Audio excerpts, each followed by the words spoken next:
अरे म्यूजिक बंद करो जरा।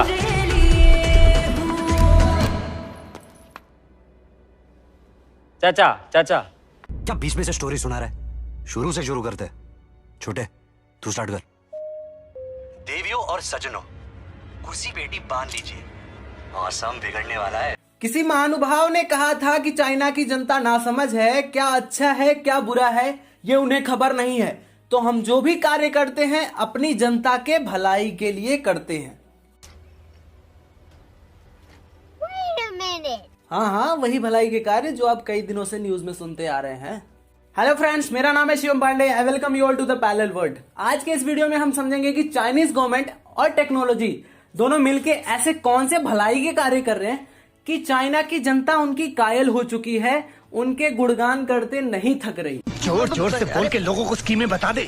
आखिरकार एक जिम्मेदार पड़ोसी होने के नाते जलन होती है भाई कि हमारे घर के बच्चे काबू में नहीं है और तुमने वहां 140 करोड़ की आबादी को मुट्ठी में कर रखा है। Before starting the video an important note कि ये वीडियो चाइना से प्रेम करने वालों के भावनाओं को ठेस पहुंचा सकता है, पर फिर भी वो इस वीडियो को पूरा देखें। म्यूजिक।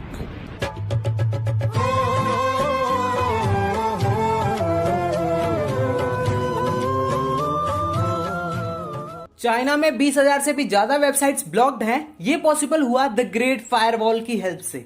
चाइना का सारा इंटरनेट ट्रैफिक इसी फायरवॉल से होके गुजरता है और जो कुछ भी चाइनीज गवर्नमेंट के अगेंस्ट में होता है उसे ब्लॉक कर दिया जाता है और डिलीट कर दिया जाता है। इस काम के लिए 50,000 एम्प्लॉयज को चाइनीज गवर्नमेंट ने हायर कर रखा है जो कीवर्ड्स को सर्च करते हैं और उसी हिसाब से उसको ब्लॉक करते हैं। रुको जरा, सब्र करो। चाइनीज गवर्नमेंट ने 3 लाख एम्प्लॉयज ऐसे भी हायर कर रखे हैं जो वेबसाइट्स के कमेंट में चाइना के प्रेज में कमेंट्स पोस्ट करते हैं। नॉट ओनली दोस्त जो सिविलियंस वेबसाइट्स के कमेंट्स में चाइना का प्रेज करते हुए कमेंट्स पोस्ट करते हैं, उनको भी कुछ इंसेंटिव्स प्रोवाइड किया जाता है। और अगर गलती से भी आपने चाइनीज गवर्नमेंट के अगेंस्ट में कुछ लिख दिया तो आपका भी हालत कुछ ऐसा हो जाएगा। मेरा मुंह से निकल गई, मेरी जबान टूट गई यार। इस फायरवॉल को ब्रेक करने का कोई तरीका नहीं है क्योंकि चाइना ने वीपीएन्स को भी ब्लॉक कर रखा। तुमसे ना हो पाएगा। और अगर किसी ने एडवांस टेक्निक यूज करके इसे बाईपास कर भी लिया तब तो फिर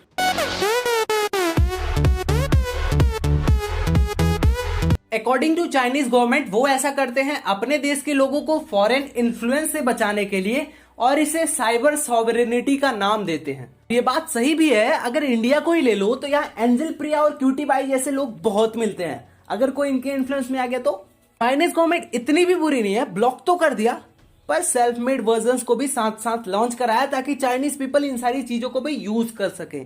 गवर्नमेंट ने ये बोल के लॉन्च कराया कि ये चाइना को आत्मनिर्भर बनाएगा और इससे जॉब अपॉर्चुनिटीज क्रिएट होंगी। Oh my God! Wow! रुको जरा, सब्र करो। Now here comes the important part। ये एप्स लगातार लोगों के पर्सनल डेटा कलेक्ट करती है और ये डेटा गवर्नमेंट के पास जाके स्टोर होता है। ये कंपनीज ने भी एक्सेप्ट किया है कि हम लोगों के पर्सनल डेटा कलेक्ट करते हैं और गवर्नमेंट को देते हैं as per the government order. ये डेटा कलेक्शन फिजिबल नहीं था गूगल, फेसबुक, अमेजन जैसे एप्स में, तो चाइनीज गवर्नमेंट के भलाई के कार्य हो नहीं पाते उनसे, इसीलिए उन्होंने सेल्फ मेड वर्जन्स को प्रमोट किया। इंपॉर्टेंट नोट कि अगर आपको फेसबुक पे कहीं भी चाइनीज एंजल प्रिया दिखे, ऐसे हालात में बेहतर यही है कि वक्त रहते इंसान सतर्क होकर अपने जज्बात को काबू में रखकर अपने कदम पीछे हटा ले। वो चाइनीज एंजल प्रिया नहीं है, चाइनीज गवर्नमेंट के एजेंट्स हैं जो आपके चैट्स के थ्रू आपके डेटा कलेक्ट करते हैं। तेरा तो गेम बजाना पड़ेगा। बड़ा सवाल ये है कि ये डेटा कलेक्ट करके चाइनीज गवर्नमेंट ऐसे कौन से भलाई के कार्य करती है, तो उसका जवाब है blockchain and social credit. Blockchain के बारे में एक डिटेल्ड वीडियो मैंने ऑलरेडी इस चैनल पे डाल रखा है, उसका लिंक डिस्क्रिप्शन में है, आप वहां से चेक कर सकते हैं। अब सवाल यह है कि ये सोशल क्रेडिट है क्या। अगर आसान भाषा में बोले तो जैसे प्रोडक्ट की रेटिंग होती है अमेजन और फ्लिपकार्ट में, वैसे ही हर इंसान की रेटिंग होती है चाइना में। जितनी ज्यादा रेटिंग उतनी ज्यादा इज्जत, जितनी कम रेटिंग उतनी कम इज्जत।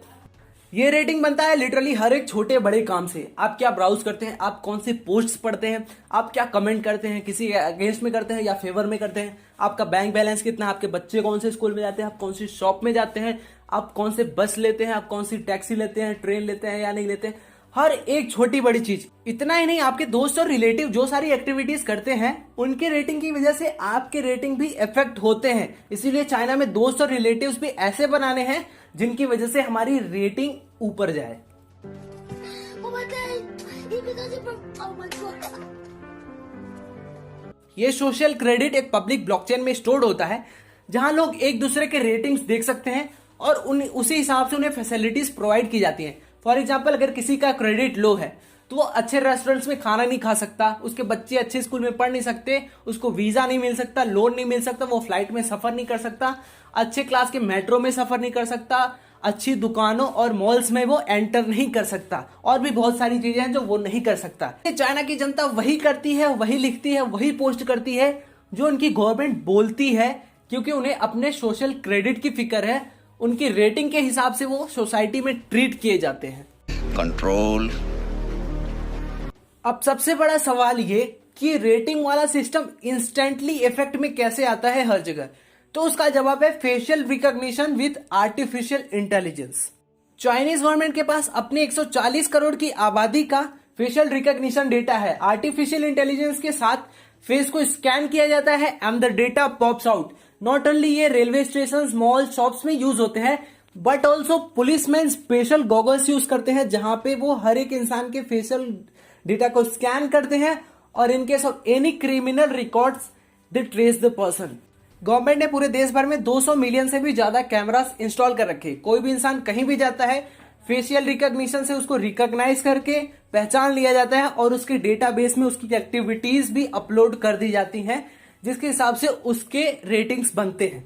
तो पूरा चाइना एक बिग बॉस का घर है जहां सबके ऊपर नजर रखी जा रही है कि वो क्या कर रहा है और उसी हिसाब से उनके रेटिंग्स बढ़ रहे हैं। समझ में आता है कि चाइना की 140 करोड़ की जनता शांत कैसे है। वो अपने गवर्नमेंट के अगेंस्ट में कुछ क्यों नहीं बोल पा रहे हैं, क्योंकि उनको अपने रेटिंग की फिक्र है।